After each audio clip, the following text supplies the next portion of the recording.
Yung may sense of humor ka, galing na privilege yan. Kung ano pa nasawa ninyo ay mahirap pa sa daga, pero may sense of humor, ang totoo mayaman kayo nun. Yung napapatawa kayo, kahit pinag-aagawan yung ulo na sapsap. Laughter celebrates happiness. Laughter can balance sadness, and laughter can anesthetize from pain. Napapatawa kayo? Na yung pagtawa, yung sense of humor, nakakapagpagaling ng sakit.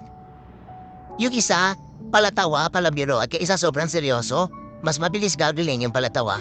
Natunayan ito ng maraming mga pagsubok nila sa maraming mga clinical tests. Kaya kung ubod man kayo ng hirap, di kayo nakakabili ng mahal-mahal na gamot, pinakamura pa rin ang gamot sa Pilipinas dahil tayo sobrang masasayahin mga tao. Kahit ano na lang, ikinatutuwa, tawa na rin mga retitid namin stage show at saya-saya ng bayan na ito. Psalm 126 verse 2, the Lord has done great things for